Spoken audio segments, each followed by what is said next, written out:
Welcome to So Very Easy. My name is Laura, and today I would like to introduce you to the world of legit quilts. Now, these quilts are not traditional quilts. They are beautiful art quilts, and there's many different ones that we can make. We could make a royal knight, all sorts of animals.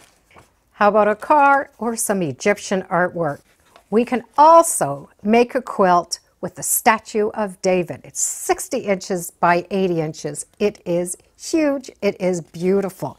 The other thing they have is you can make quilts that when you put on 3D glasses, well, those quilts are dimensional. So today I would like to share with you the quilt that I'm going to be making, the way that I will be organizing it to make this all go together easy. It is all done with paper piecing, which means we do not have to cut the exact size pieces. We can cut the approximate, stitch them onto the paper so that they're all perfect, and they're done in panels. Once the panels are done, we're just going to sew all those panels together and we're going to get a legit quilt. The quilt I'm going to do today is this little frog. He's 30 inches by 40 inches. And I do have the complete kit. So I have all of the directions, the paper that I'll be stitching on, all of the fabric that I need, and it is clearly labeled. So the first thing I want to do when I go through this is to organize it. And when it's organized, it really makes a lot of sense on how this is going to go together. The first couple of pages really just show me how adorable he is going to be. This is the layout of my stitching, but when I finish stitching him, he is in reverse. So he's looking in the other direction. And if you only want to buy the pattern, you'll be able to get your own fabric and match them up to these color swatches. And then we go into sections. Each one of these sections will make one of these sections. So I have A1, A2, A3, and so on. And then to maximize the fabric, they do have a suggested layout on how we're going to cut those pieces out. Now these are only for demonstration. They're not the actual size. It just sort of shows us a way that we can maximize our fabrics. But what I want to do is organize it in sections and with fabric. So I've taken this sheet here, which is the pattern side, and I photocopied it. And I've cut out each one of those panels and have made a file folder for them. So I have A1, A2, and so on. So this is section A2, and this gives me the order on how to sew them. So there's no guessing involved. So this will go into my A2. This will go in A2. This will go into A3, and so on. So all of the steps are going to go in their own folder. Then I'm going to match up the paper that I actually stitch on to the appropriate folders. A1, A2, another A2, and so on. So when I'm done, I'm going to have 16 file folders, each with their own section. Then I'm going to organize my fabric. Now the fabric is very well labeled, and it's going to match these sheets. Some will be all on one page, and I might have two on one page. I'm just going to cut them apart. So I'm going to find fabric AA and pin this on fabric AA. I'm going to find fabric AM and pin this on the appropriate fabric. And that is all I'm going to need to be organized. So I'm organized, my fabric is labeled, each page is in its own file folder, and now I can start sewing. And we're only sewing one page at a time. So we're going to choose one page and pull it from the file. When we are looking at all of the printed side, we are looking at the wrong side of the quilt, the pattern side of the quilt. So we have the A1, A1. And we're going to start sewing the fabric on in order that it's numbered. 1, 2, 3, 4, and there's a little 5 right there in that corner. As we sew the fabric on, we will never see the fabric on this printed side. We will, however, see all of the fabric, the right side, on that back. So all of those seam allowances are in between. When we're done that one page, we put it back in that file and get a next page.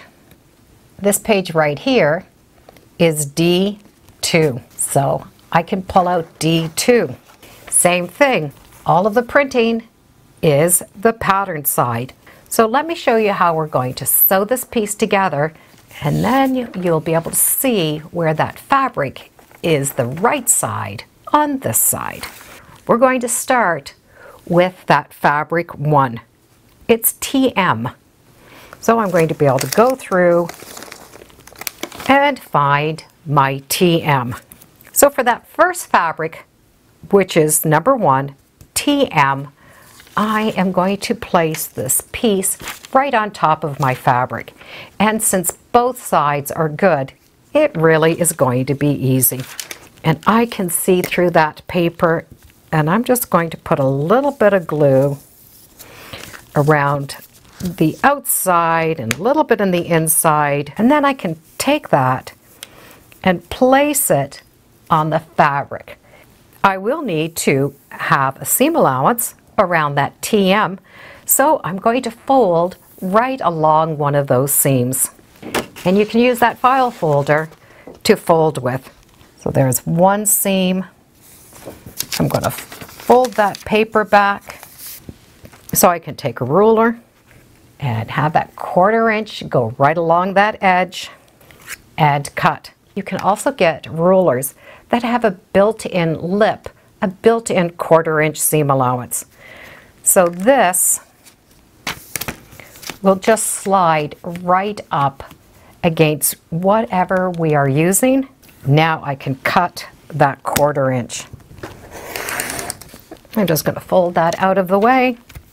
And here's another seam. I'm going to fold it along that seam, fold that down, trim that 1/4 inch seam, do this next side. I like to move that out of the way. And I have that last side, which comes off the paper. So I'm just going to just cut that. So there's that back side, the pattern side. When I turn it over, there's the piece all ready for me to go. And I do have my 1/4 inch seam allowances. So the next piece I'm going to sew is number 2, and the fabric is RD. So to get that size, just put that fabric right on top, and you can cut a size. I do like to have one straight edge. That straight edge will match this straight edge. So I'm going to take that piece and put it towards the back. So you can see where those 2 straight edges are going to match right up. So what we're going to do is we're going to sew on the line between the 1 and the 2. I have that 1/4 inch seam allowance. This fabric is going to get folded back, and we're going to press it back. So we have that 1/4 inch seam allowance underneath. Once we're pressed, we're going to flip that back over and go to piece number 3. Our piece number 3 is right here, and it's fabric TM. And cut a piece that I know is going to fit. That piece is going to go right here in that number 3, but we're going to fold on that seam between those 2 pieces. Fold that back and do a 1/4 inch seam allowance. And while I have the ruler in my hand, I do like to straighten out that edge. So that's where that piece is going to go. So I'm going to just match up that edge. And then I do like to pin from this side, but I'm pinning away from the seam allowance. Now I can bring this to the machine and stitch right there between 2 and 3. And the pins were not in the way, and press. And on those edges, I will put a little glue. Any water-soluble children's glue works fine. And fold it over. That will all be trimmed later. I'm going to work on 4. Fabric, RD. Now, if you do not want to cut that fabric approximately that size, you can use this huge sheet of fabric. I'm going to open it up and find a straight edge, and I'm going to be able to match up that seam allowance. But I will need to pull back some of the stitching here. I'm going to match that straight edge and pin so that I'm away from that 1/4 inch seam allowance. I can now take this to the machine and stitch and press that fabric over. So I have a big piece of fabric coming out. My next seam is between 4 and 5, so I can start and just cut this little edge off. Move that fabric out of the way, fold between 4 and 5, cut that 1/4 inch seam allowance off. So I didn't waste any of this fabric at all. Now I can go to YX. Match up those straight edges, anchor it with some pins out of the way, bring it to the machine, and sew. Once again, I have a big piece, but the seam allowances match up. Fold this down, iron it, and in this case, because it is a corner, I will put a little bit of glue. You can see how fast this is going together. I'm going to go 6, 7, 8, 9, 10, 11. And when that's done, that whole page will be done. So you can either cut your fabric approximately that size or use the big pieces. So let me finish this page and I'll show you what it looks like. So I have all of my pieces sewn on, and you can see I have all of that scrap fabric hanging out the outside, but the back looks beautiful. All of the seams are nice and flat. They're all a 1/4 inch, and that page is done. We will need to trim this down, and we're going to be able to trim it right there along that dark edge. So that dark little border is that 1/4 inch seam allowance. So place your ruler right along that edge and trim off all that extra. When that's all trimmed, you can see how nice that looks. D2 is going back into D2, and I can get my next page. So the next section I want to do is D1. D1 has more than one page.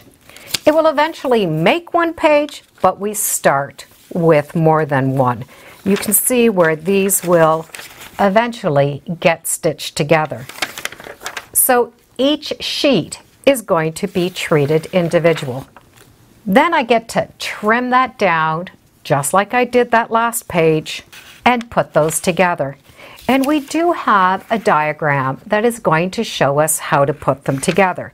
Now this particular one has 2 pages, but there are others that have multiples. For example, A2, we have that one piece and then all of these little pieces. But each of these are going to be treated individually, as if this is one page, one section.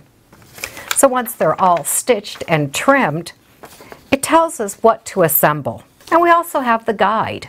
So when we are finished these, they will all be one page made up of several little pieces. So let me show you that with the D1. So I have both of those sections done. I'm going to trim them out. And once those are trimmed, I'm going to be able to sew them together. I will now be able to stitch that seam. And that darker piece is a 1/4 inch. So once those sections are stitched together, when I open it up, I'm going to have that full piece of paper. I am going to remove a little bit of the paper from this edge. You can also take this little section here and remove some of that paper.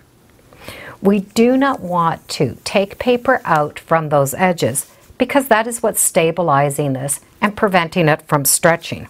As I'm pressing it, I can put a little bit of glue into this area and just finger press that. And I can give it a little bit of a press from the front. Just that little pressing, not ironing, is going to keep this nice and flat. It consisted of the two pieces, but when it's all done, we still only have one page. So once we have all of our sections done, we're going to be able to sew the sections together. D1 and 2 are going to be sewn together. We are going to match up those right sides, put our pin placement in, sew that seam allowance, take out that paper, and press. So this is the back. It matches the pattern size, but when we turn it over, it is going to match the finished quilt.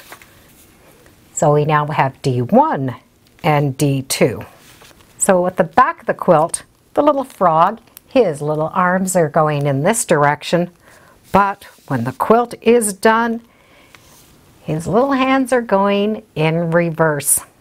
So to make this quilt, we are going to finish each page, regardless if it has a pile of little ones that we put together or just a big piece.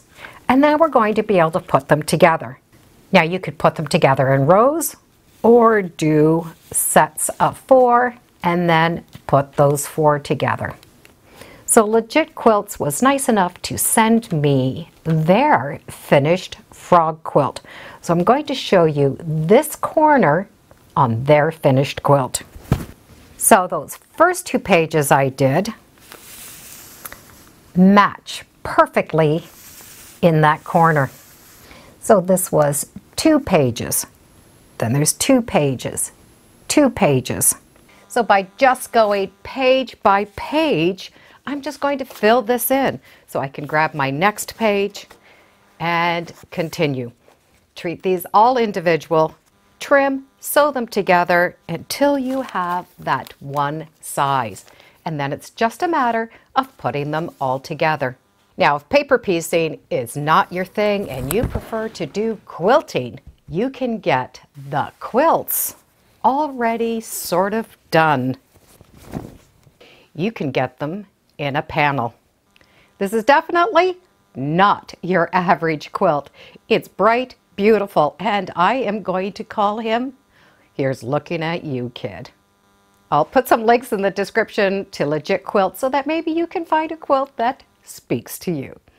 Thank you for joining me today on Sew Very Easy. Feel free to subscribe. I'm on Facebook, Instagram, and I have a newsletter. It's all free under Sew Very Easy. And be sure to make every day a Sewtacular day. Bye for now.